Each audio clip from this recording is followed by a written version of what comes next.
Sabi na nga ba nandito ka lang at hinihimas na naman ang alaga mong manok. Sino naman ang gusto mong himasin ko, ha, Aber? Ewan. Ano bang kailangan mo? Bakit mo ko hinahanap? Itatanong ko lang sana kung ano masasabi mo sa nobyo ng anak natin. Ano sasabihin ko? Hindi naman ako maikisama. Si Camila naman. Hindi ko lang kasi inaasahan na meron palang nobyo ang anak natin Akala ko puro lang siya trabaho at puro sa anak ang atensyon. Mabuti ka't dinadala niya rito sa bahay kaysa kung saan lang sila nagtatagpo. Hindi porket may anak sa pagdadalagang anak natin, hindi na siya karapat dapat irespeto. Mukha naman magalang yung lalaki at engineer pa. Ano kaya ang nagustuhan niya sa anak natin? Parang minamalit mo naman yata ang anak natin May tinapos din naman si Camila. Pareho silang edukado. Hindi naman sa ganon. Kasi nga binata yung si Benjo at ang anak natin may anak na. Hindi mo naman maiaalis sa akin na mag-alala na baka hindi siya seryosohin nung lalaki. Yun bang inaalala mo? Hindi pa naman sila mag-asawa May panahon pa para kilalanin nila ang isa't isa. Hindi naman sa ayaw ko mag-asawa ang anak mo. Natatakot lang ako para sa apo natin. Babae pa naman. Kung sakali na mag-aasawa na nga si Camila, kakausapin natin siya na maiwan dito ang apo natin. Tama. Dito lang dapat sa atin ang apo natin. 5 buwan pa lang kami ni Benjo. Pero may 1 taon din siyang nanligaw sa akin. Kahit kami na ayoko pa rin pakampante sa kanya. Kaya naman kanina ko lang siya ipinakilala sa mga magulang ko. Priority ko talaga ang kapakanan ng anak ko simula pa lang. Kaya natagalan pa bago ako nagdesisyon na pumasok sa isang relasyon. May ginagawa ka ba, anak? Pwede bang pumasok dito sa kwarto nyo? Pasok po, Nay. Nagtutupilan naman po ako ng mga damit namin ni Sofia. May kailangan po ba kayo? Gusto ko lang kasing makipagkwentuhan sa'yo Tsaka syempre, mag-uusisa na rin tungkol kay Benjo. Ano po ba ang gusto ninyong malaman tungkol sa kanya? Okay lang ba sa pamilya niya ang relasyon nyo? Hindi ko pa po kasi sila nakakaharap Pero sabi naman po ni Benjo, ayos lang naman daw sa kanila. Mababait naman daw po ang mga magulang niya at mga kapatid. Sa kanilang 5 magkakapatid, si Benjo po ang panganay at siya din po ang sumusuporta sa 3 pa niyang kapatid na nag-aaral sa kolehiyo. Mukha naman siyang mabait at magalang. Marunong siyang sumagot sa amin. Napapabilib nga ako lalo na ang tatay mo. Mukha kasi siyang matalino. Matalino nga po talaga yun si Benjo. Kaya nga po sa kanilang magkakapatid, siya daw po ang paborito ng nanay niya. Mayaman ba ang pamilya nila? Hindi po, Nay. Parang katulad lang din po ng buhay natin sila. Sariling sikap para mapag-aral ang mga anak. Mabuti nga po tayo. Wala nang nag-aaral maliban kay Sofia Oo nga pala. Sa pasukan grade 7 na ang anak mo. Ano, sa private mo pa rin ba papapasukin? Oo naman po, Nay. Kaya ko naman Gusto ko po hanggang makatapos siya ng pag-aaral sa magandang eskwelahan magtapos ang anak ko. Napag-usapan nga namin ng itay mo na kung sakali na mag-aasawa ka, hindi ka naman namin pipigilan. Nasa hustong gulang ka na rin naman para magdesisyon sa bagay na yan. Ang sa amin lang naman kung maaari dito na lang sa amin si Sofia. Nay, gusto ko rin po kasing makasama ang anak ko.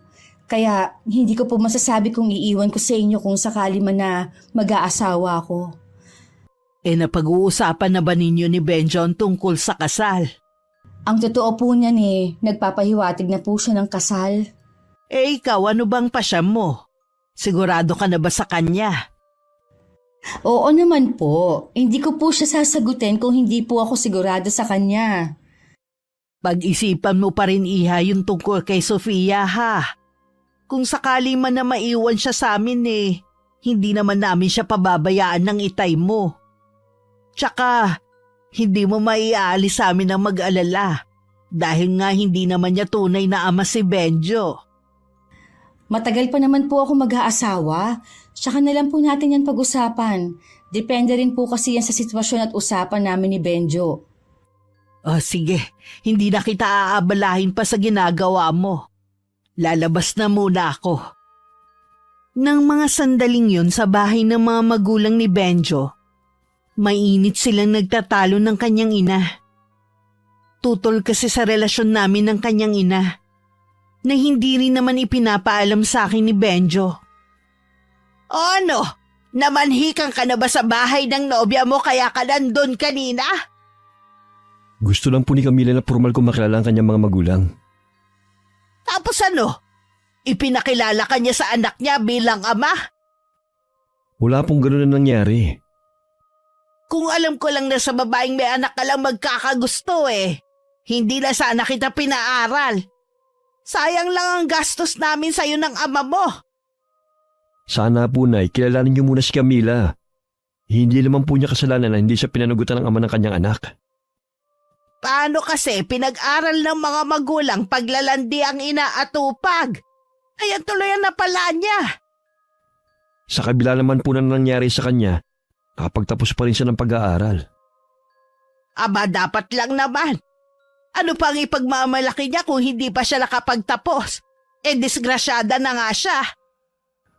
Huwag niyo naman pong husgahan ang buo niyang pagkatao dahil sa isa niyang pagkakamali. Mula po noon, hindi na siya nakipagrelasyon pa.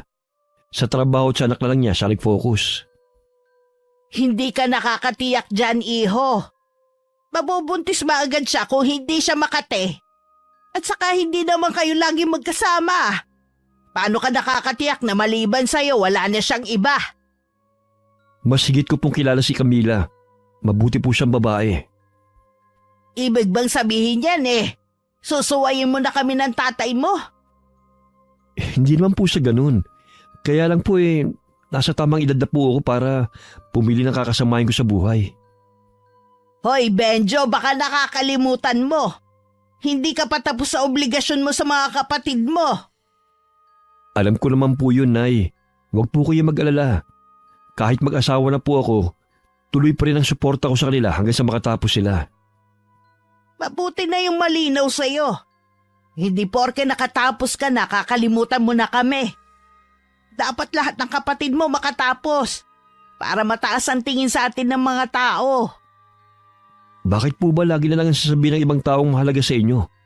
Hindi naman sila nagpapakain sa atin. Importante sa akin ang magandang reputasyon ng pamilya natin. Kaya oras na iuwi mo dito ang babaeng yon at malaman ng ibang tao na disgrasyada, ano na lang ang mukhang ihaharap natin? Kung ano po ang mukha ko ngayon, yun ang ihaharap ko sa kanila. Wala po akong pakialam sa sasabihin nila. Ikaw yun. Paano naman kami ng tatay at mga kapatid mo? Kung ayaw niyo po na putulin ko ang sustento sa inyo, huwag na lang po kayo makialam sa personal kong buhay. Ano? Aba, Benjo, bumalik ka rito! Dahil sa babaeng yun, natuto nang sumagot ang anak ko. Tinalikuran pa ako. Hindi pa nga ako tapos magsalita Isang beses sa isang linggo kung magkita kami ni Benjo.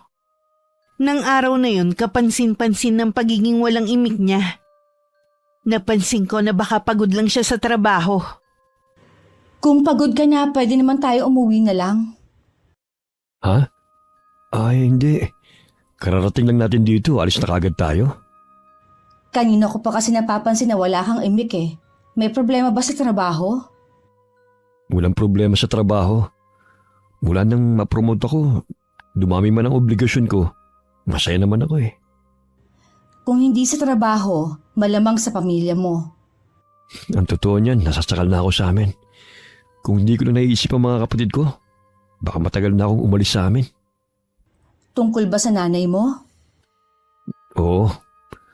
Buong buhay ko kasi wala na akong ginawa kundi sundin siya. Para bang hindi na matapos-tapos ang obligasyon ko sa kanya at sa pamilya namin. Sabi mo nga, ikaw na lang ang inaasahan nila. Kung napapagod ka na, pwede mo naman limitahan ang pagbibigay sa kanila o di kaya bigyan mo ng pangkabuhayan. Ginawa ko na yan dati, wala rin nangyari. Puro ng reklamong natatanggap ko. Mas gusto kasi ni inay na tanggap lang ng tanggap eh. At wira niya kasi, tapos na sila sa pagtatrabaho para sa amin. Yung isang kapatid mo ba hindi nagbibigay? Hindi eh. Katwiran niya kasi, siya naman ang nagpaaral sa sarili niya. Kaya wala siyang obligasyon sa mga magulang namin. Sana naman kapag napagtapos mo na yung 3 mong kapatid, sila naman ang tumulong sa mga magulang nyo. Nangako naman sila sa akin na kapag nakapagtapos na sila, aakuin naman nila ang obligasyon ko sa pamilya namin. Gusto ko na rin kasi mag-ipon. Sa laki ng sahod mo, dapat kahit papaano may ipon ka. Kung sakaling may emergency, may madudukot ka. Sisikapin ko na makapagtabi kahit papaano. Basta kapag merong bumabagabag sa'yo, nandito lang ako para makinig sa'yo. Naging maayos naman ang relasyon namin ni Benjo sa mga sumunod na linggo. Hanggang sa inimbita niya ako sa bahay nila. Sa kauna-unahang pagkakataon nakilala ko ang mga magulang niya. Maayos naman ang pakikiharap ng tatay at ng 3 niyang kapatid na pinapaaral. Maliban sa sumunod sa kanya, maging ang nanay niya na pagdating pa lang namin, malamig na ang pakikitungo sa akin. Pwede ba kitang makausap bago ka umuwi? Sige po. Salamat nga po pala sa hapunan. Ang sarap po ng mga ulam. Tatapatin na kita, iha. Hindi kita gusto para sa anak ko. Hindi ko siya pinalaki na maayos at pinag-aral. Para lang ang makuha niya, isa lang disgrasyada. Hindi ko naman po kasalanan na magkaroon ng anak sa pagkadalaga. Hindi ko naman po yun inilihim sa anak ninyo. Tinanggap naman po niya ang nakaraan ko. Wala akong pakialam kung tanggap ba ng anak ko ang nakaraan mo. Sana inalam mo muna kung matatanggap ka ba namin. Pasensya na po kayo. Hindi ko po kasi alam na ayaw niyo sa akin. Wala po kasing binabanggit si Benjo sa akin eh. Ngayon alam mo na, siguro naman makikipaghiwalay ka na sa anak ko. Mag-uusap po kami ni Benjo. Baka naman magdrama ka pa sa harapan ng anak ko, ha? O di kaya siraan mo pa ako. Hindi ko po gagawin yon. Kung maayos niyo pong napalaki si Benjo, ganun din po ang pagpapalaki sa akin ng mga magulang ko. Kung talaga nagabayan ka ng mga magulang mo, hindi ka sana nabuntis ng maaga. Wala pong pagkukulang ang mga magulang ko. Nasa akin po ang malaking pagkakamali. Di inamin mo rin na malandi ka. Kaya paano ko ipagkakatiwala ang anak ko sa iyo? Baka mamaya hindi pa man kayo kasal. Meron na agad kapalit si Benjo. Ang ibig ko pong sabihin, kasalanan nagmahal ako sa maling lalaki. Hindi po dahil sa malandi ako. Pinaganda mo lang pero ganun pa rin yon. Kung inuna mo muna sana ang pag-aaral mo, hindi ang pakikipagnobyo, hindi ka agad mabubuntis. Kahit naman po ganun na nangyari, nakatapos naman ako. Nakabawi naman po ako sa mga magulang ko, sa mga sakripisyo nila sa akin. Kahit ano pang sabihin mo, hindi kita matatanggap sa pamilya ko.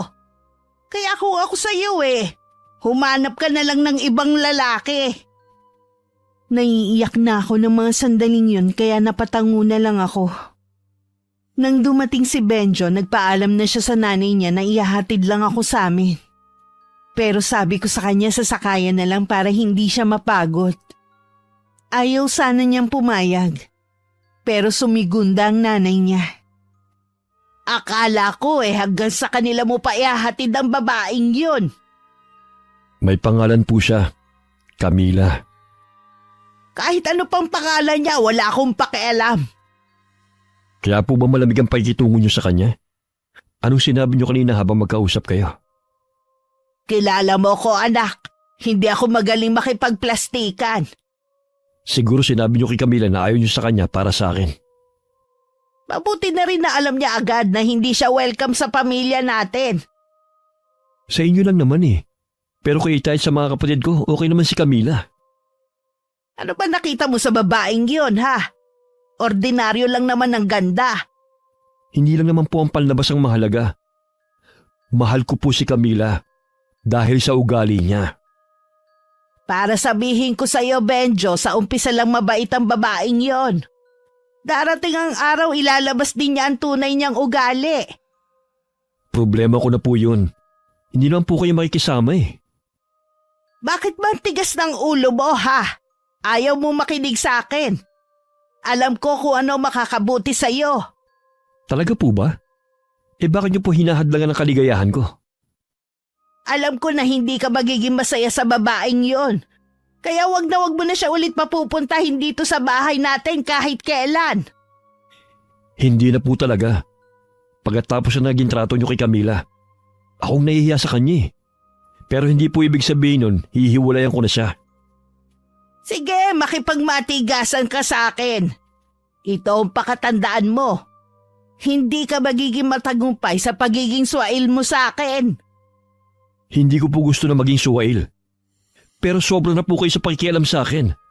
Sa tanda ko ba namang ito? Gusto niyo pang saklawan ang mga desisyon ko sa buhay? Hindi porke matanda ka na, hindi na kita pwedeng pakialaman.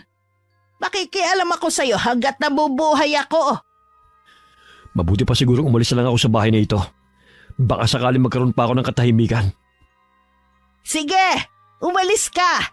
Kalimutan mo kami mga magulang mo na malaki ang sakripisyo sa'yo.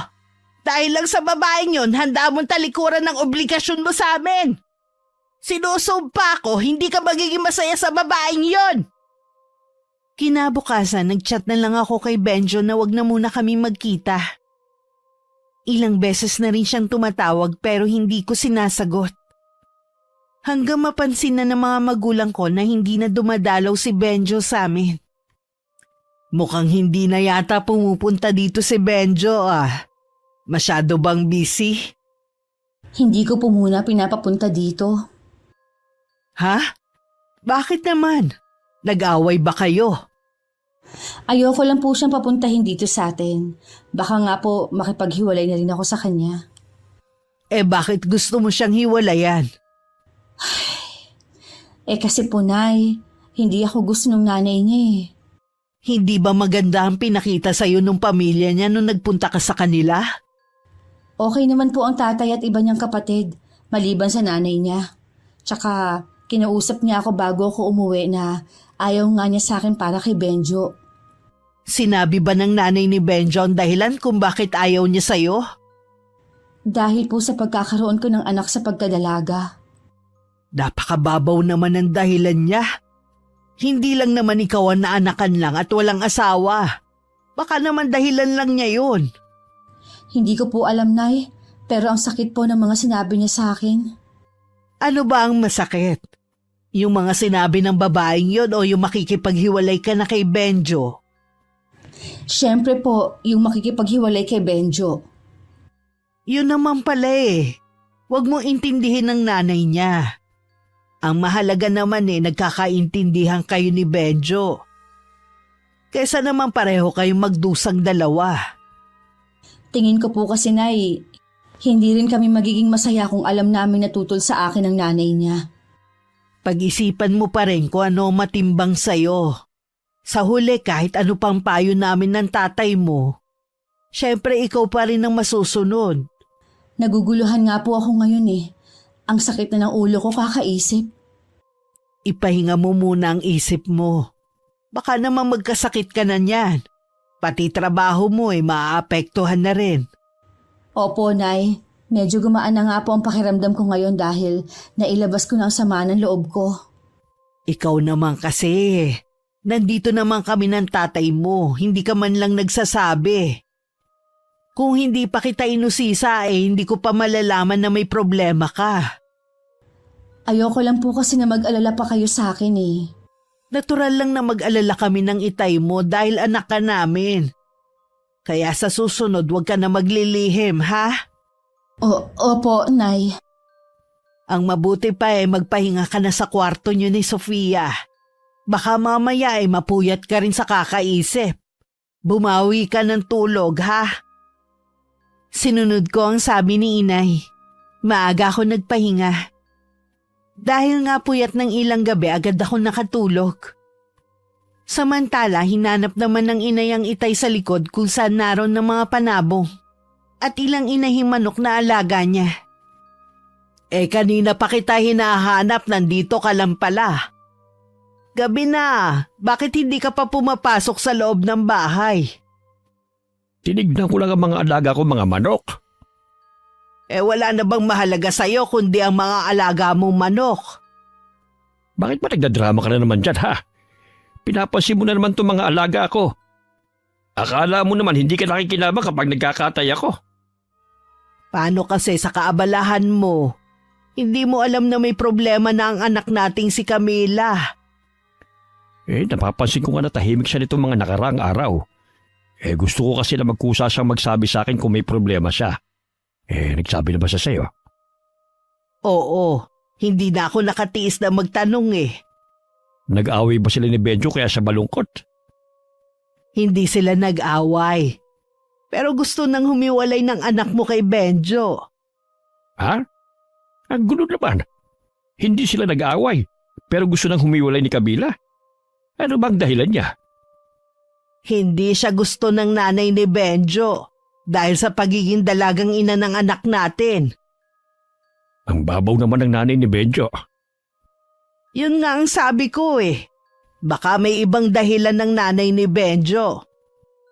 Buo na ba ang desisyon ni Camila na makipaghiwalay? Sabi ko nga pag-isipan niya. Sa tingin ko naman hindi makikipaghiwalay. Kita naman na mahal niya si Benjo. Tsaka kung sakali hindi naman ang nanay ni Benjo ang pakikisamahan niya. Nag-aalala tuloy ako. Kung maghihiwalay sila, maigi na rin yun. Kesa naman magiging sakit pa nila ng ulo ang magiging biyanan niya. Naisip ko rin yun. Kaya lang nagmamahalan naman sila. Kung siya nga magiging biyanan ni Camila, baka hindi rin sila matahimik kapag mag-asawa na sila.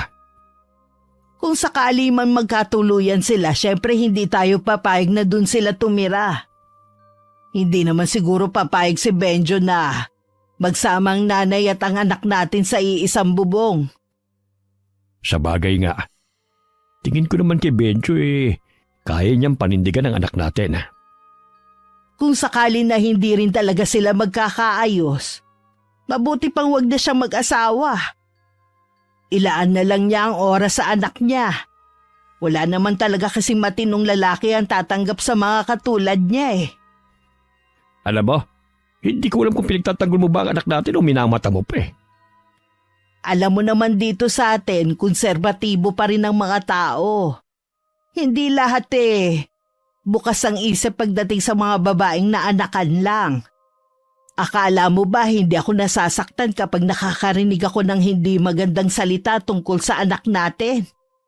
Kung alam mo lang, sinisisi ko pa rin ang sarili ko sa nangyari sa kanya. Naging maluwag kasi tayo sa kanya nung nag-aaral pa siya Ganon din naman ako noon. Pero nung dumating si Sofia sa buhay natin, naglaho ang lahat ng yun.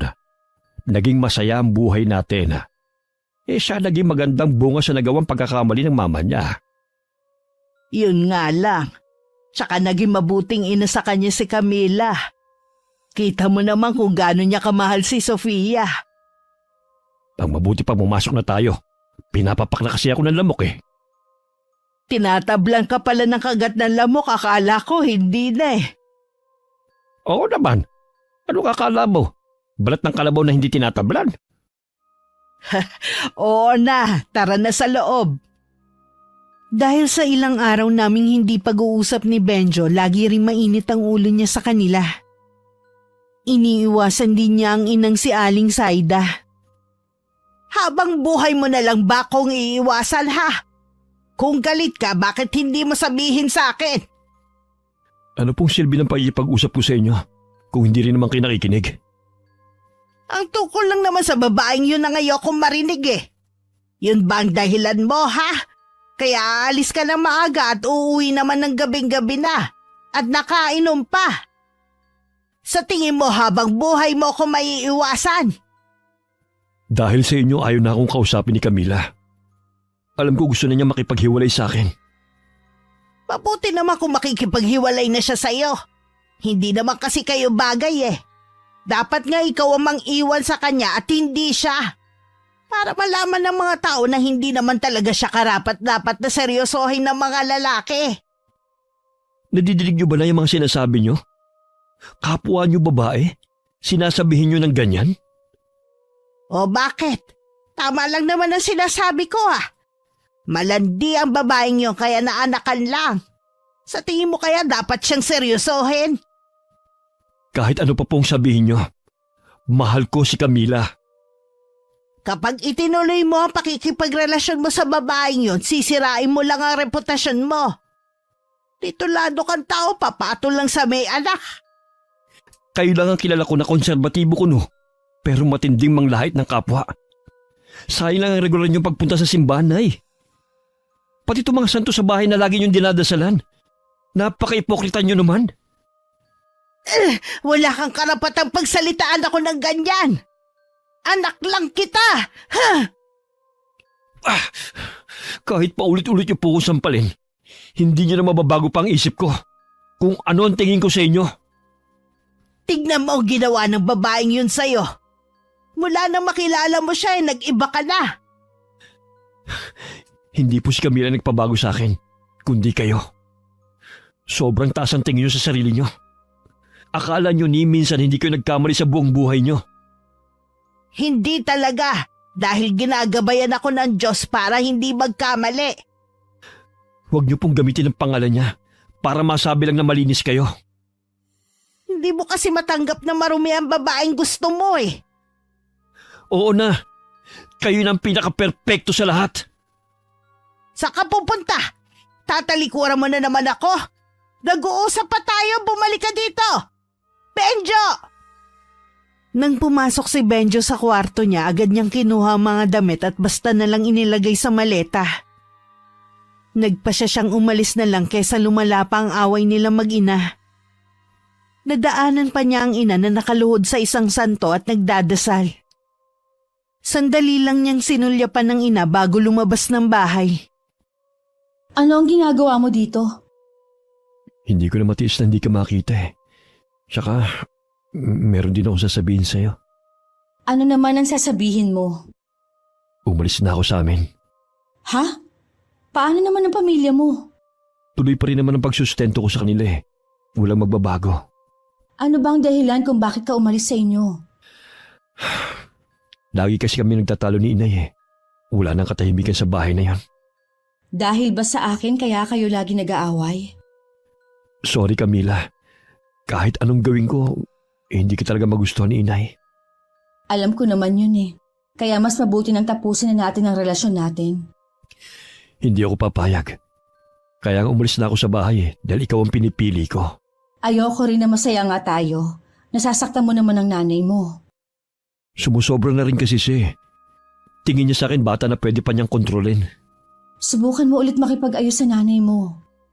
Gagawin ko naman yun. Sa ngayon gusto ko man lang maranasan mamuhay mag-isa. Tsaka, sasamantalahin ko na rin ang pagkakataon na ito para yayain ka magpakasal na tayo. Ano? Naiisip mo pa talaga yan? Nagkakagulo na nga sa inyo. Baka mapilitan na rin si inay na tanggapin ka kapag kasal na tayo. Kung sakali man napapayag ako, gusto ko tanggap na ako ng nanay mo bago tayo magplano. Nasa tamang edad na rin naman tayo para lumagay sa tahimik Tama naman Kaya lang nga, gusto mo bang ikinasal nga tayo? May hindi naman masaya sa ginawa natin. Okay lang kaya kung yayayain kita magsama na muna habang nagpaplano pa tayo? Kailangan ko munang hingin ng opinyon ng mga magulang ko sa bagay na yan. Nakatira ako sa poder nila kaya tama lang na tanungin ko muna sila. Wala namang problema sa akin. Igagalang ko rin na magiging desisyon nyo. Kinausap ko ang mga magulang ko tungkol sa sinasabi ni Benjo na magsama na kami sa iisang bubong. Alam ko na hindi sila papabor, pero gusto ko rin marinig ang opinyon nila. Bakit hindi kasal ang inaalok ni Benjo sa'yo? Kasal po ang una niyang inaalok sa akin, kaya lang po tumanggi ako. Parang ang hirap po kasi magpakasal tapos hindi naman pabor sa akin ng nanay niya. Kapag ba nag-live-in kayo, matatanggap ka na ng nanay niya. Alam ko po na hindi pa rin. Yun naman pala Hindi kami papayag ng nanay mo. Lalo mo lang kasi pinabababa ang tingin sa'yo ng mga tao. Oo nga anak, tama ang tatay mo. Makakapaghintay naman tayo kung kailan kayo makakapagpakasal eh. Opo, Nay. Tay. Sabi naman ni Benjo igagalang niya kung ano ang magiging desisyon ninyo. Kumusta na pala si Benjo at ang nanay niya? Umalis na po si Benjo sa kanila. Hindi na raw po niya matagalan ng pag-uugali ng nanay niya Ikaw ba ang lagi nilang pinagtatalunan, ha? Opo, kaya nga po gusto ko na makipaghiwalay sana. Kaso po ayaw naman niya. Mabuti ang may paninindigan si Benjo. Sayang nga lang, ayaw sa'yo ng nanay niya. Kung talagang gusto nyo na magsama, magpakasal kayo kahit simple lang.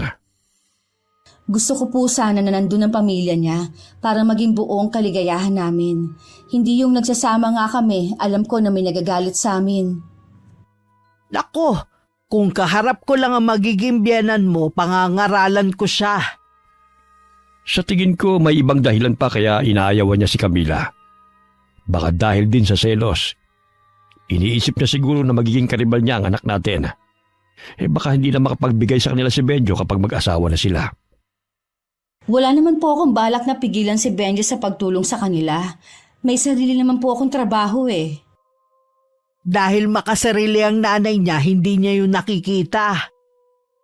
Kung talagang may plano na kayo, pwede makipag-usap sa amin si Benjo para maging formal lamang. Sasabihan ko po si Benjo, Nay. Nagsumbong ang bunsong kapatid ni Benjo sa kanya tungkol sa pagpapakalat ng kanilang ina sa tunay na dahilan ng pag-alis niya sa kanila. Bumalik siya para kunin ang mga naiwang panggamit at tuluyan na siyang nagdesisyon na umalis ng bahay nila. Mabuti naman umuwi ka dito sa bahay natin. May kukunin lang ako kaya umuwi ako rito. Ha? Teka lang, ano ginagawa mo?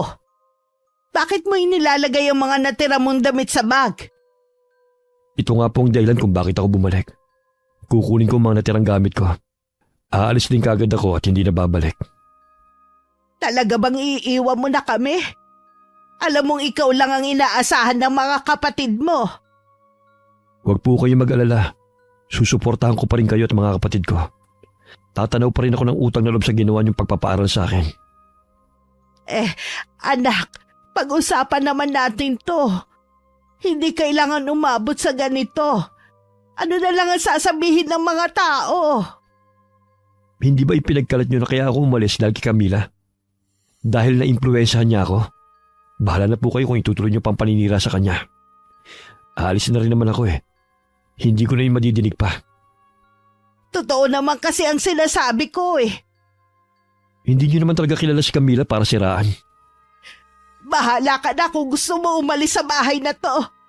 Kung ano man ang mangyari sa akin, walang dapat sisihin kundi ikaw. Marami naman kayo dito sa bahay Siguradong hindi kayo pababayaan ng mga kapatid ko. Iba rin kasi kapag nandito ka sa bahay Ikaw ang kailangan ko. Kailangan ko rin po kasi mapag-isa. Masyado na po ako nasasakal sa bahay na ito at sa inyo mismo. Hindi ka na ba talaga papapigil ha, Benjo? Pasensya na po, Nay. Hindi na po. Pagkatapos ng lahat ng hirap ko sa'yo, ito pa pala ang igaganti mo. Puro sama ng loob. Huwag niyo na po akong dramahan. Hindi po ako nadadaan sa paganyan-ganyan niyo. Wala ka na rin talagang modo kung sumagot ngayon. Imbis na aluin mo ko. Pasensya na po, Nay. Kailangan ko nang umalis. May trabaho pa po kasi ako Dumaan lang ako rito sandali para kunin ang mga ito. Benjo, anak! Teka lang! Talagang hindi na kita mahawakan sa leeg. Leche talaga ang babaeng yun. Magbabayad talaga siya ng mahal. Formal na ring hiningi ni Benjo ang kamay ko sa mga magulang ko. Hindi pa nga lang kami nagtatakda ng petsa ng kasal. Marami kasi kaming kailangan pang ikonsidera, lalo na ang nanay niya. Hindi lang namin inaasahan ni Benjo na darating ang araw na susugod ng nanay niya sa bahay namin. Mawalang galang na po. Sino po ang hinahanap ninyo? Ako ang ina ni Benjo, nandito ba siya? Kayo pala ang nanay niya. Wala siya dito at kahit ang anak ko. Bakit mo naman dito hinahanap si Benjo? Ibig mo sabihin nagsasama na sila sa ibang bahay? Ang ibig kong sabihin nasa trabaho ang anak ko. Si Benjo naman marahil nasa trabaho o di kaya sa inuupahan niyang bahay. Doon mo siya dapat hinahanap. Nandito na rin lang naman ako, kakausapin na rin kita tungkol sa anak mo. Alam ko na ayaw mo kay Camila para sa anak mo. Pero hindi tama na panghimasukan mo ang buhay ng anak mo. Bakit hindi mo sila hayaan na lang? Sino ka para pagsabihan ako ng dapat kong gawin, ha? Ikaw kasi konsentidorang ina. Kaya naanak ka na maaga yung anak mo. Baka nakakalimutan mo kung nasan ka. Hindi naman siguro masama kung ilugar mo yung sarili mo. Bakit? Ano ang gagawin mo sa akin, ha? Ingungund ko lang naman yung pagmumukha mo kapag hindi ka umayos. Hindi pwedeng aastakan siga sa sarili kong pamamahay. Manang-mana talaga sa'yo ang anak mo. Oo naman, mana yun sa akin na mabait at may galang sa kapwa. Mabuti hindi nagmana sa'yo si Benjo. Pagsabihan mo yung anak mo na tigilan ang panunulsul kay Benjo. Hindi pa ba sapat na umalis na sa poder namin ang anak ko? Desisyon yun ni Benjo. Walang kinalaman ng anak ko. Ano wala? Mula nang makilala ni Benjo yung anak mo, naging swail na ang anak namin. Kung nagre-rebelde man ang anak mo, walang dapat sisihin kundi ikaw din. Masyado mo siyang kinokontrol. Pati personal niyang buhay gusto mong pakialaman. Para din sa kabutihan niya ang ginagawa ko. Natural lang na pangalagaan ko siya. Wala akong pakialam sa relasyon ninyo mag-ina. Ang sakin lang sana wag mong pagsasalitaan ng masama ang anak ko. Baka hindi ako makapagtimpi sa susunod. Ikaw ang magdahan-dahan sa mga sinasabi mo, no? Hindi mo ko lubos na kilala. Baka pagsisihan ng anak mo na nakilala niya ang anak ko. Mabuti pang umalis ka na rito habang kaya ko pang magtimpe. Ang kapal na mukha mo na dito pa talaga magbanta. Sige, alis! Ano ba? Huwag mo nga akong pagtulakan, ha? Higit pa dyan ang gagawin ko kapag hindi ka umalis. Oo na! Akala mo naman gusto ko nandito ako sa pamamahay ninyo. Muntik pang magpang-abot ang Itay at si Aling Saida. Galit na galit pa rin ang inay habang palakad-lakad sa loob ng bahay nang madatnan siya ng Itay. Sino kaaway ba't para kang toro na sumising-asing dyan? Mabuti naman dumating ka na, Dante. Galing dito ang nanay ni Benjo. Ha? Ano daw ang kailangan? Di hinahanap ang anak niya. Akala yata nagsasama na dito ang dalawa. Bakit dito naman niya hahanapin si Benjo? Hindi doon sa inuupahan ng binata. Siguro kasi hindi pinaalam ni Benjo sa ina para hindi siya mapuntahan. Hindi na ako nagtataka kung bakit siya nilayasan ng anak. Nako, Dante, ayoko rin siya maging balain natin. Baka mamuti agad ang buhok ko sa kanya. May ugali talaga ang babaeng yun. Hindi ko tuloy maiwasan na mag-alala sa anak natin Makakapag-asawa nga ng matino. Sakit naman sa ulo ng magiging biyenan. Parang ayoko na tuloy sang-ayunan ng pagpapakasal nung dalawa Tingin ko magiging kalbaryo lang ang buhay ng anak natin sa piling ni Benjo dahil sa magiging biyenan niya. Nagbanta pa ang babaeng yun sa mismong bahay natin. Sa susunod na bumalik siya rito, huwag mo nang tatagapin dito sa bahay natin. Bahala na maging bastos. Hindi na talaga. Kakausapin ko rin si Camila. Mabuti pa siguro na humanap na lang siya ng ibang lalaki. Yun sanang ulila na para wala na siyang pakikisamahan ng mga biyanan. Mabuti kung makinig sa'yo si Camila. Bakit hindi? Para din naman yun sa kanyang kabutihan Kausapin na lamang natin si Benjo. Tapos siya na lang bahala makipag-usap sa nanay niya. Kita mo nga na pati siya walang magawa eh. Pwes, kung hindi niya mapagsasabihin ng nanay niya, ako mismong tututol sa relasyon nila ni Camila. Pagdating ko sa bahay, agad na sinabi sa akin ng pagpunta ng nanay ni Benjo sa amin. Hindi ko maiwasang magtaka kung bakit sa bahay namin hahanapin ng anak niya. Hindi ko po alam ang motibo ni Aling Saida. Hindi naman namin akalain ng itay mo na ganun pala kalala ang ugali ng babaeng yon. Kaya kung ako sa'yo ngayon pa lang pag-isipan mo na kung talagang si Benjo na ang gusto mong makasama.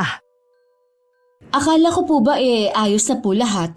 Hiningi na nga po niya ng formal ang kamay ko sa inyo Kasi hindi ko pa nakikilala magiging biyanan mo. Tingin ko hindi niya basta pakakawalan ng anak niya. Kapag naulit pa ang ginawa ng babaeng yun hindi na kami mananahimik ng tatay mo. Ay, sige po, sasabihan ko po si Benjo. Ako na po ang humihingi ng dispensa sa ginawa ni Aling Saida. Sana naman po hindi magbagong pakikitungo ninyo kay Benjo kapag nandito siya. Hindi naman iha. Kaya lang parang ayaw na nga namin pumayag ng tatay mo na magpakasal ka sa kanya Sabi niyo nga po, hindi naman si Aling Saida ang pakikisamahan ko. Pwede naman po kami magpakalayo-layo ni Benjo para hindi kami magulo ng nanay niya. Bahala na nga kayo. Buti sana kung mga bata pa kayo na pwede namin saklawan ng desisyon. Huwag na lang sanang maulit ang pumunta rito ang nanay niya. Mahirap man tayo. Hindi naman tayo mga bastos. Opo, Tay. Maiwan ko na po muna kayo. Tatawagan ko lang po si Benjo. Sige, iha. Mas naging komplikado patuloy ngayon dahil sa pakikialam ng nanay ni Benjo. Kaya ikaw, maging mabait ka sa mga manugag mo. Huwag mong gagayahin yung nanay ni Benjo. Oo naman. Mabunga nga lang ako pero mabait ako. Sa totoo lang, Becky, masama ang kutob dyan sa nanay ni Benjo. Sa tingin mo kaya may masama siyang gagawin? Hindi ako sigurado. Pag uwi ko kasi dito sa bahay, may namoy ako na masangsang na amoy. Parang sa isang may dugong mangkukulam.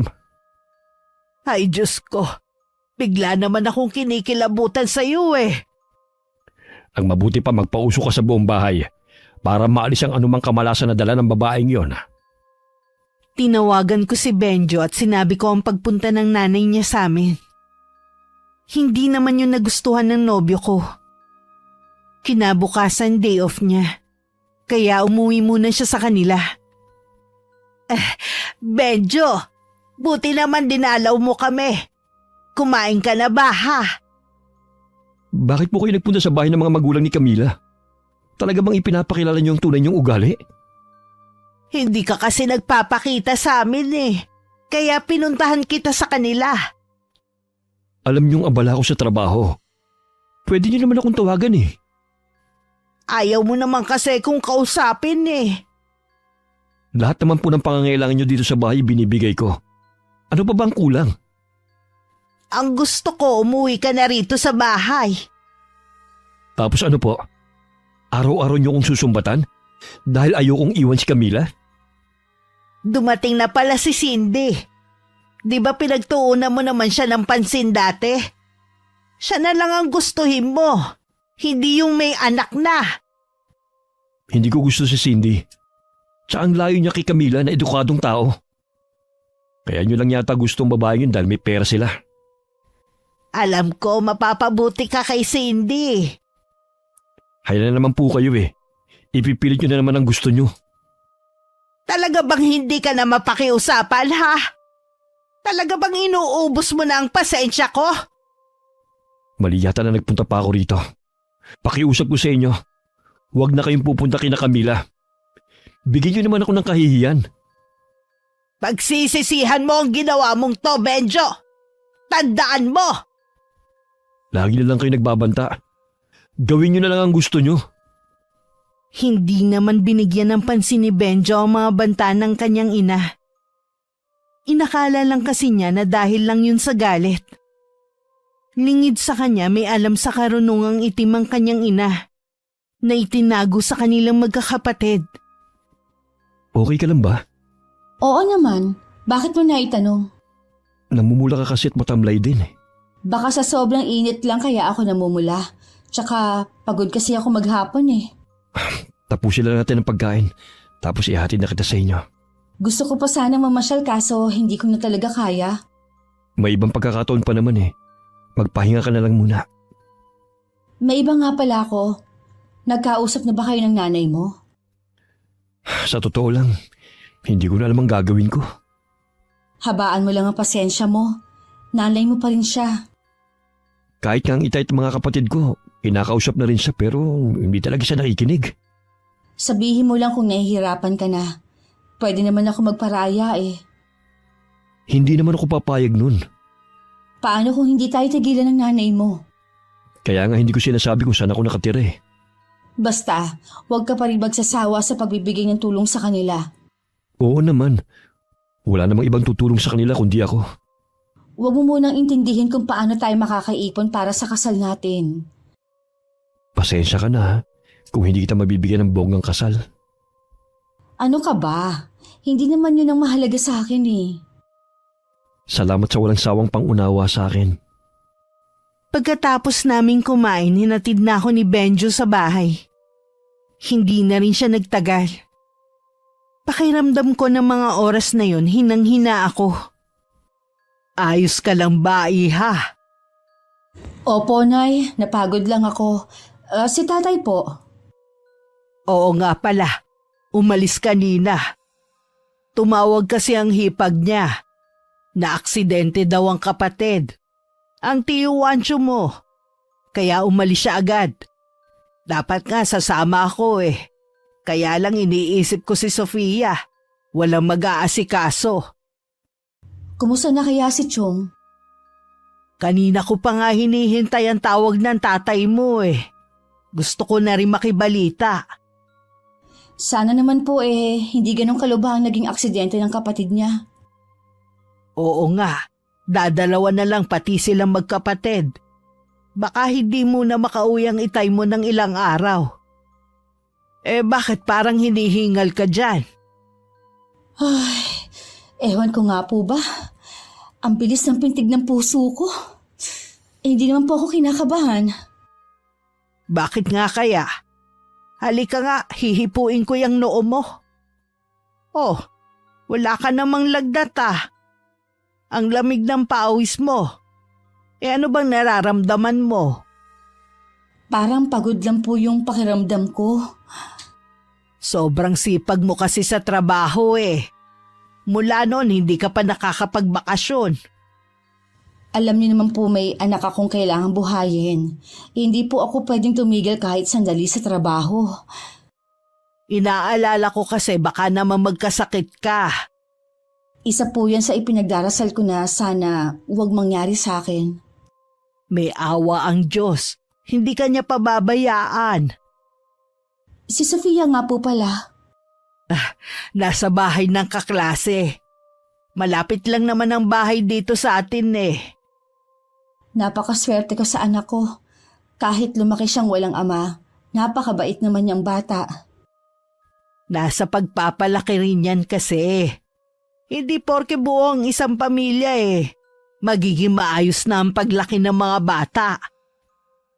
Oo nga po. Nay, pwede po bang kayo na lang ang maghintay kay Sofia? Gusto ko na po kasi magpahinga na. Hindi ka na ba kakain ng hapunan? Busog po ako. Nagmerienda po kasi kami ni Benjo bago niya ako hinatid. O sige, magpahinga ka na. Ako na ang bahala kay Sofia. Habang naglalakad ako papasok sa kwarto, pakiramdam ko kasing gaan lang ako ng papel. Umiikot din ang paningin ko. Kaya agad na akong humiga nang hindi na nagpapalit. Kinabukasan nagising ako na mabigat ang pakiramdam. Magkaganon man pinilit ko pa rin pumasok sa trabaho pero bago ako makalabas, nawalan na ako ng malay. Pagising ko, nasa tabi ko na ang inay. Ano po ang nangyari? Nahimatay ka kanina. Mabuti na lang naging maaga pang anak mo at nasalukan niya bago pa mabagok ang ulo mo. Para ka kasing puno ng saging na nabuwal eh. Hindi ko po matandaan, Nay. Ang alam ko lang, papasok ako sa trabaho kanina. Kumusta na ang pakiramdam mo? Medyo masakit lang ang ulo ko at nangihina po ako. Magtapat ka nga sa akin, Camila. Buntis ka ba? Ho? Buntis? Hindi po, Nay. Maniwala po kayo, hindi ako buntis. Ay, naniniwala ako sa iyo. Gusto ko lang kasing makatiyak. Natuto na po ako sa naging pagkakamali ko minsan. Hindi ko na po yun uulitin. Mabuti naman kung ganon. Ayoko lang kasing maging tampulang ka na naman ng tukso ng mga taga rito. Nay, hindi pa po ba uuwi ang itay? Tumawag nga pala siya kanina habang natutulog ka. Malala pala ang naging aksidente ng kapatid niya. Kailangan daw putulin ng kanang binte at nadurog. Baka matagalan daw siya bago umuwi. Kawawa naman pala si Tio Wancho. Oo nga eh. Pero yun talaga ang kapalaran niya. Wala na tayong magagawa pa. Kailangan ko po palang tumawag sa opisina. Hindi na kailangan. Kanina boss mo yata ang tumatawag. Si Sofia ang nakipag-usap eh. Sinabi nga na nahimatay ka. Nagbili ng boss mo na magpahinga ka na muna ngayong araw. Ay, akala ko po mawawalan na ako ng trabaho. Naisip ko kaya siguro nangyari din yan sa'yo. Para mabigyan mo naman ng pahinga ang sarili mo. Siguro nga po, Nay. May gusto ka bang kainin ha? Wala po, Nay. Gusto ko lang po matulog. Sige, maiwan na muna kita dito ha. May gagawin lang ako sa labas. Mamaya babalik ako. Akala ko dahil sa pagod lang kaya ako nahimatay. Pero inabot na ng ilang araw ang sama ng pakiramdam ko. Dinalaw naman ako ni Benjo ng araw na yun. Sasamahan kita magpatingin sa doktor para malaman natin ang sakit mo. Nangihina lang naman ako eh. Maliban doon wala naman akong ibang nararamdaman sa katawan ko. Mabuti na rin yung nakakasiguro tayo. Nag-usap na kami ng inay mo. Pumayag siyang samahan kita sa pagpapacheck up. Kinakabahan ako. Nung huli kasi akong makapasok sa ospital nung mga anak ako kay Sofia. Huwag kang kabahan, kasama mo naman ako eh. Naabala pa tuloy kita. Hindi ka abala sa akin, tandaan mo yan. Tsaka para hindi na rin nag-aalalang nanay at ang anak mo sa'yo. Sige na nga. Gusto ko na rin kasi makapasok sa trabaho eh. Makakapasok ka rin, huwag kang magmadali. Alam mo naman na meron akong anak na umaasa sa akin. Kung pwede lang sana na hindi ako magkasakit eh. Naiintindihan naman kita eh. Mag-aayos na ako para makaalis na tayo agad. Tatawagin ko lang inay mo para may makatulong ka sa pag-aayos. Wala naman nakitang sakit ang doktor sa akin. Niresetahan lang ako ng mga vitamins at gamot para maging mahimbing ang tulog ko sa gabi. Binanggit ko kasi na hindi ako makatulog sa gabi. Kaya pagdating sa araw, inaantok at nanghihina ako. Salamat iho sa pagsama kay Camila ha. Hindi niyo na po kailangan magpasalamat. Obligasyon ko na rin po si Camila. Kaya lang duda ko sa sinabi ng doktor na tumingin sa anak ko.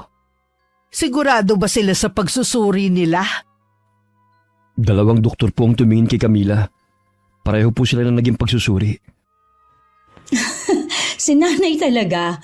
Parang gusto niya pang may malala akong sakit. Hindi naman sa ganon. Nawala nga ang pag-aalala ko eh. Uwi na po muna ako. Tumawag po kasi ang kapatid ko. Kailangan raw umuwi muna ako sa amin. Baka may emergency sa bahay niyo. Oo nga iho. Babalik na lang po ako bukas. Camila, pagaling ka ha. Huwag mong kalimutang inumin yung gamot na nireseta sa'yo. Oo, mag-iingat ka. Ay, Napakabait talagang bata. Mabuti na lang nandyan para samahan ka.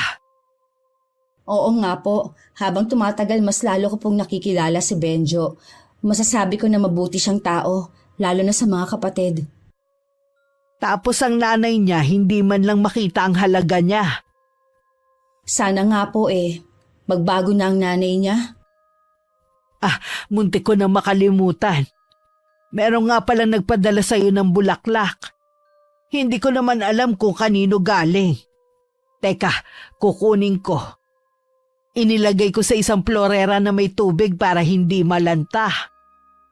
Kanino kaya galing yan, Nay? Hindi kaya galing kay Benjo? Sana po binanggit na niya kanina. Ito, kakaiba nga ang mga bulaklak. Hindi pangkaraniwan. Para naman pong pampatay ang mga bulaklak na yan. Bakit mo naman nasabi? Dahil po sa kulay ng mga bulaklak. Itapon na lang po ninyo yan, Nay. O sige, kung yan ang gusto mo. Bakit napapangiwi ka riyan? Bigla po kasing sumakit ang ulo ko. Mabuti pa magpahinga ka na lang muna. Baka napagod ka kanina. Opo, Nay. Nang makauwi si Benjo sa kanila, wala naman sa bahay ang kapatid na nagchat sa kanya. Ang naabutan lang niyang naroon ay ang mga magulang niya. Nasaan po si Eman? Pumasok na siya sa eskwelahan, iho.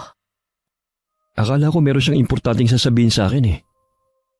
Ako ang nagsabi sa kanya na papuntahin ka rito. May kailangan po ba kayo?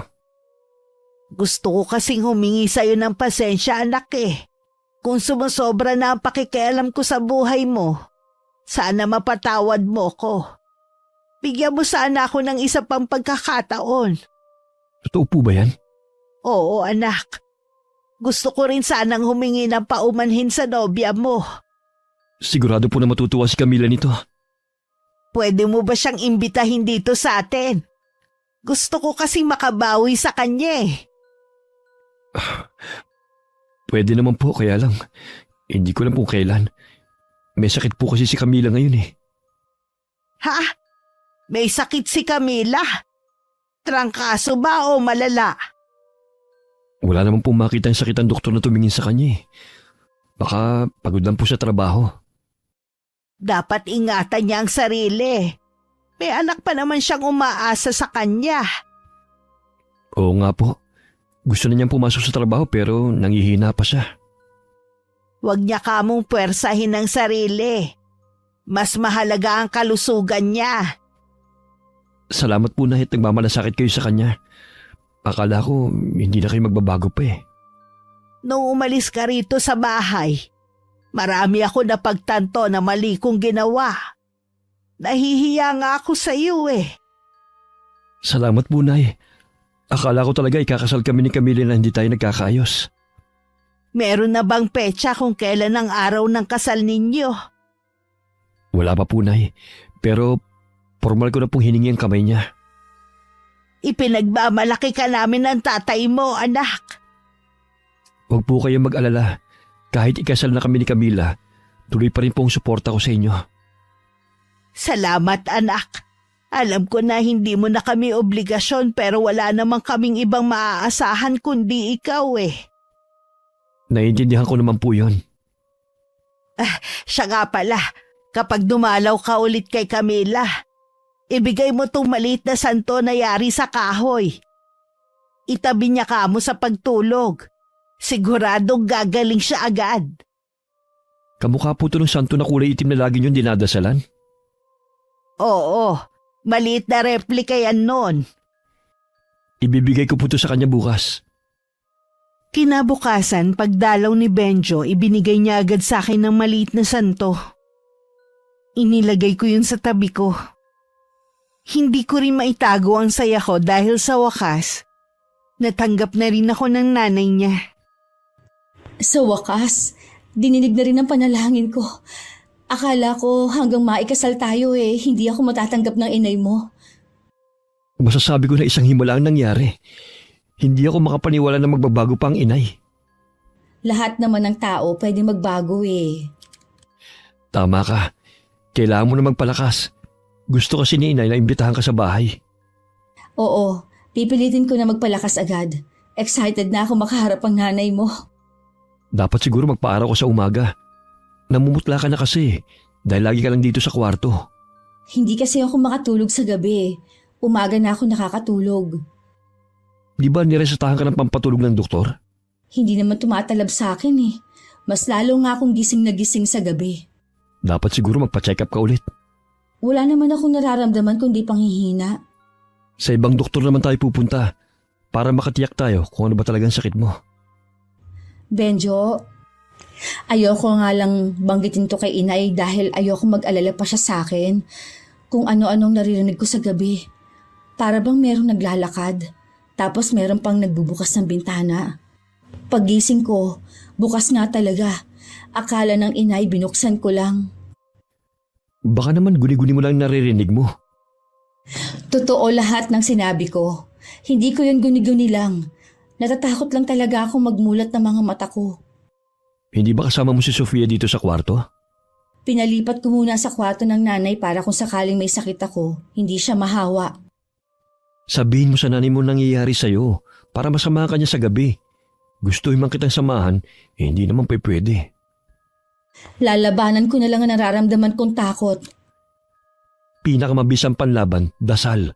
Tsaka, ngayong nasa iyo na ang maliit na santo, itataboy nito mga naririnig mo at nakikita mo. Pakisabi sa nanay mo na salamat sa ibinigay niya. Akala ko makakatulog na ako ng mahimbing sa gabing yun.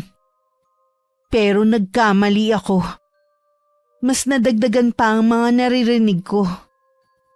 May itim na imahe din ako nakikita na nakatayo sa may bintana.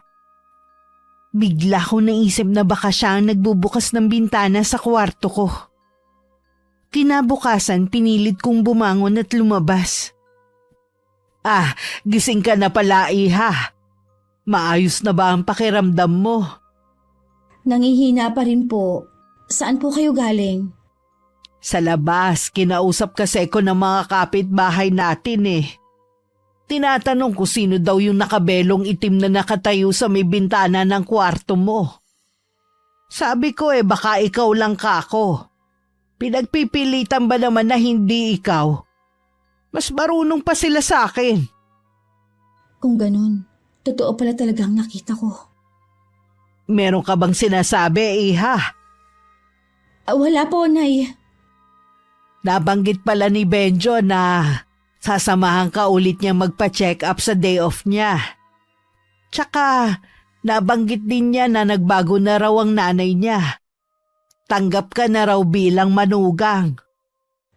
Oo nga po, sayang nga lang may sakit pa ako ngayon. Iniimbita kasi niya akong pumunta sa kanila eh. Sa totoo lang duda pa rin ako sa nanay niya. Baka kasi nagbabait-baitan lang siya para bumalik sa bahay nila si Benjo. Kaya ikaw, huwag ka masyadong magtiwala ha. Si nanay talaga, imbis na matuwa nagdududa pa talaga. Hindi mo ko masisisi dahil na rin sa ipinakita niya noon. Naniniwala po ako na nagbago na ang nanay niya. Sige, kung yan ba ang tingin mo Nay, kailan po uuwi ang itay? Baka matagalan pa. Hindi ko nga masabi sa kanya ang kalagayan mo Baka kasi mag-alala lalo.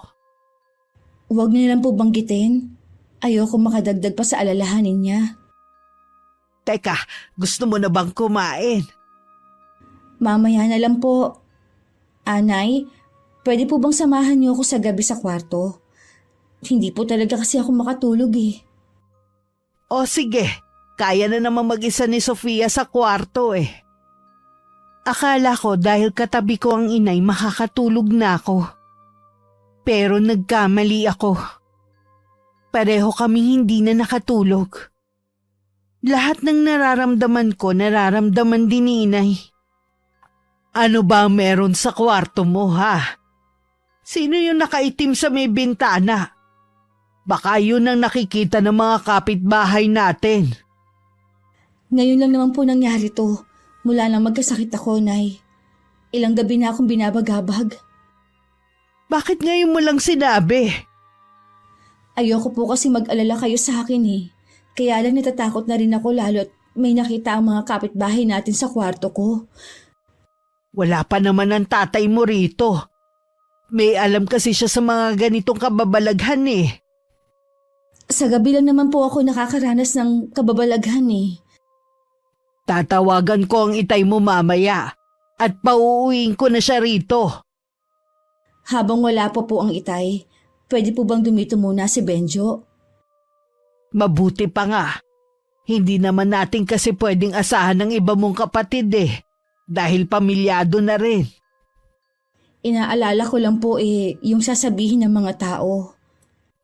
Huwag mo nang isipin ang sasabihin nila. Ang importante may makakasama tayo dito sa gabi.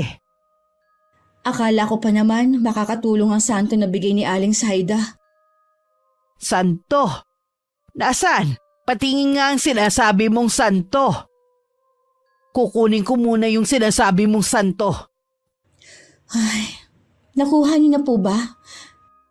Oo, ito lang naman ang nasa higaan mo eh. Teka lang ha, masipat ngang mabuti. Bakit nga pala kulay itim ito? Hindi ko po alam pero nabanggit po ni Benjo na may malaking santo sa kanila na yan ang replika. Sa totoo lang wala akong alam na ganitong santo. Hindi man ako reliyosa, pero ang inay ko kasi nung nabubuhay pa taong simbahan. Kabisado niya lahat ng santo at meron pa nga siyang koleksyon. Tingin ko hindi santo to. Ibang kilabot ang nararamdaman ko sa bagay na to. Kung ganoon, ano po yan? Tsaka bakit naman po magsisinungaling si Aling Saida? Hindi ko alam kung ano ang motibo niya. Sa ngayon ilalabas ko muna ang bagay na to. Inilabas muna ng inay ang maliit na santo. Inilagay niya yun malayo sa bahay namin. Pinakiusapan ko rin si Benjo na samahan kami ng gabing yun. Si inay hanggang gabi tinatawagan ng itay pero hindi niya makontak. Nung malari ng lagay ko ng gabing yun. Ang sakit ng buo kong katawan. Parang pinipiga din ang dibdib ko. Mabuti pa siguro dali na kita sa ospital. Hindi mo siya maaaring dalhin sa ospital. Bakit naman po? Nahihirapan na po si Camila. Hindi siya mapapagaling ng doktor. May palagay na kasi ko kung ano nangyayari sa anak ko. Ano pong ibig niyo sabihin? Hintayin na lang natin ang asawa ko. Siya na ang bahala kay Camila. Kaya mo pa bang sakit na nararamdaman mo? Oo, hintayin na lang natin ang itay. Hindi ko pala nabanggit sa'yo. Magaling siya manggamot. Ganun ba? Ano kaya ang sakit mo? Hindi ko rin alam pero tingin ko, wala naman talaga akong sakit eh. Iho, may itatanong sana ako sa'yo. Ano po yun, Aling Becky? Talaga bang tanggap na ng nanay mo si Camila? Oo naman po. Katunayan nga po, gustong imbitahan ng inay si Camila sa bahay namin. Nay, ang sakit ng mga binti. Diyos ko, namamaga ang mga binti mo. Dalhin na po natin siya sa ospital. Baka kumapano si Camila. Maghintay pa tayo hanggang bukas. Hintayin pa natin ang tatay niya. Ano po ba kasing iniisip niyo sakit ni Camila? Bakit ayaw niyo siyang dalhin sa ospital? Kung tama ang hinala ko, hindi doktor ang magpapagaling sa kanya. Kaya lang po... Magtiwala na lang tayo kay inay. Tutol man si Benjo, sinunod pa rin niya ang kagustuhan ni inay. Hindi lang pananakit ng buong katawan ko ang iniinda ko. Lumabas na rin kasi ang mga butlig-butlig sa balat ko. Para yung bulutong tubig. Mas mahapdi at masakit ang mga yon. Kanina wala pa ito ha. Bakit ngayon naglabasa na sa mga balat mo? Gusto niya sigurong maghirap ako sa sakit. Ha? Hindi kita maintindihan. Kung hindi mo na kaya ang sakit, sabihin mo lang at dadali na kita sa ospital. Bahala nang magalit ang inay mo sa akin. Kaya ko pang tiisin na nararamdaman ko. Sabi ng inay, pauwi na ang itay. Kung pwede ko lang sanang akuin ang nararamdaman mo, ginawa ko na. Nahihirapan din ako na makita ka sa ganyang kalagayan. Nasa tabi lang kita, sapat na sa akin. Naamoy mo ba yun? Amoy kandila ang buong paligid. Nagsindi ba ang nanay mo? Hindi. Kapag ganitong oras talaga, nag-aamoy kandila dito sa kwarto ko. Para bang merong nag-oorasyon. Pasensya ka na ha. Hindi ko kayo maintindihan ng nanay mo sa mga pinapahiwatig niyo eh. Hintayin na lang natin ang pagdating ng itay. Magpahinga na muna. Babantayan na lang kita. Ayoko na matutulog ako tapos ikaw namimilipit sa sakit. Subukan mo matulog. Sabi ng nanay mo lagi kang puyat. Sige, ipipikit ko lang ang mga mata ko. Baka sakaling makatulog ako. Kahit parang minamartilyo ang ulo ko, pinipiga ang mga kasukasuan, pinilit ko pa rin matulog. Gusto na talaga kasing pumikit ng mga mata ko. Ilang sandali pa nakatulog na nga ako. Iniwan ako sandali ni Benjo nang makita na malalim na ang aking paghinga. Si Camila. Nakatulog na po siya. Ay, salamat naman kung ganon. Aling Becky, ano po ba talagang sakit ni Camila? Walang sakit ang anak ko. Binigyan lang siya ng sakit. Ho? Paanong binigyan? Kinukulam si Camila. Kulam? Sino naman po kayang gagawa nun sa kanya? Talaga bang wala kang ideya kung sino ang may gawa nito sa anak ko? Wala po. Mabait po si Camila. Wala akong natatanda na nagkwento siya na may nakaaway siya sa trabaho. Wala talaga siyang makakaaway sa trabaho. At maski dito sa lugar namin, tahimik lang ang anak ko eh. Ang may matinding galit lang po sa kanya dati, ang inay. Baka hanggang ngayon galit pa rin siya sa anak ko. Kung iniisip niyo po na ang inay ang kumukulam kay Camila, imposible po yun. Reliyosang tao pong inay ko. Katunayan nga po niyan, tuwing linggo nasa simbahan siya at marami din kaming santo sa bahay. Taong simbahan pala siya, pero ganun ang ugali niya. Hindi po perpekto ang inay pero hindi naman po siya masamang tao para kulamin si Camila. Malalaman mo rin balang araw kung anong tunay na pagkatao ng inay mo. Hindi umimik si Benjo. Ilang sandali lang may huminto na tricycle sa tapat ng bahay namin. Kalmadong pumasok ang itay, habang hawak sa isang kamay ang maliit na santong kulay itim. Agad siyang pumasok sa loob ng kwarto. Si Benjo naman nagpaalam na uuwi muna sa kanilang bahay. Pagdating sa kanila, naabutan niya ang kanyang ina na nagsasagawa ng orasyon. Habang hawak ang litrato ko at ilang hibla ng buhok ko. Totoo nga pala na ikaw ang kumukulam kay Camila. Benjo, anong ginagawa mo rito? Kaya pala ayaw mo kaming pumapasok sa kwarto na ito. Dahil dito mo isinasagawa ang pangungulam mo. Hayaan mo akong magpaliwanag. Hindi na kailangan. Kitang-kita naman ang ebidensya. Paano nyo natin gawin yung kay Camila? Wala naman siyang ginagawang masama sa inyo Inaagaw ka niya sa amin. Ito lang ang paraan na naisip ko para hiwalayan mo siya. Buong akala ko tanggap nyo na siya. Yung pala may masama kayong balak. Hiwalayan mo ang babaeng yon para hindi ko ituloy ang ginagawa kong pagpapahirap sa kanya.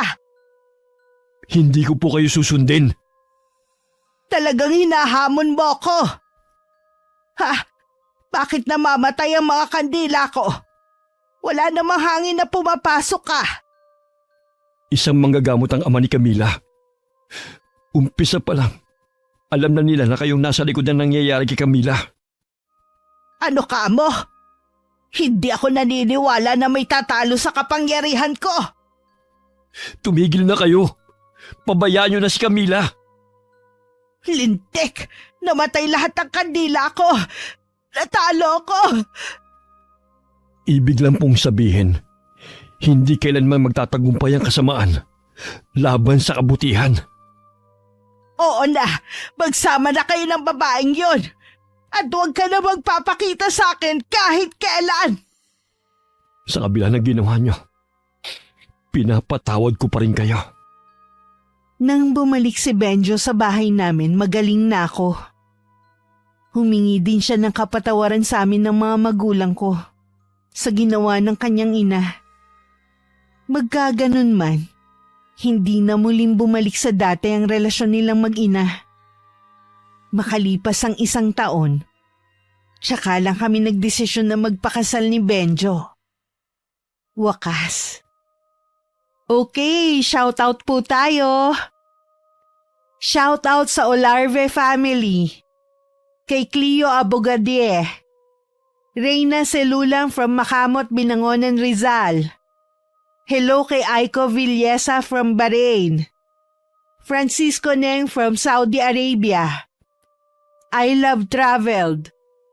Kay Grace Limsiaco. Hello kay Bernadette Espiritu Anyani from Cebu City. Hello po sa Eneria family. Riel May Gibaga from Quezon, Bukidnon. Joan Basanta from Tuguegarao. Hello po sa Pelaro at Songko family from San Jose Occidental, Mindoro. Malin Rico from Novaliches, Quezon City. Aslam Lisa from Singapore. Hello din po kay Wideline Moring. Admako from Hong Kong.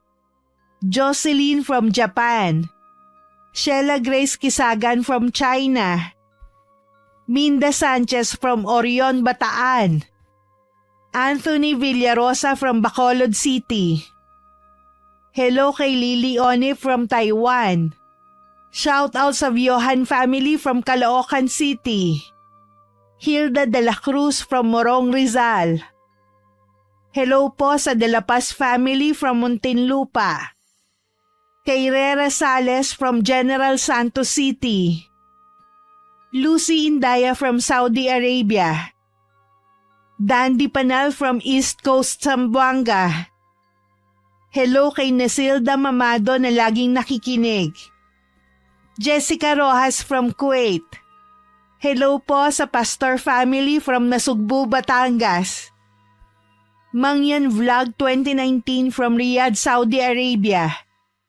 Jane Ruiz from Riyadh, Saudi Arabia. Doris Estander. Hello kay Jayay from Saudi Arabia. Jonah May de la Serna from Polomolok, South Cotabato. Ruhen Unabia from Bacolod City. Willie Galvez from La Union. Farah Licious from Kuwait. Bella DMT from Kuwait. Mayrin Joy Reambonanza from Habonga, Agusan del Norte. At kay Maymay Hernandez at sa kanyang mga anak na sina JJ at Blessy. Maraming salamat po sa pagsuporta nyo at pakikinig. Hanggang sa susunod, ingat, God bless. Sabi na nga ba nandito ka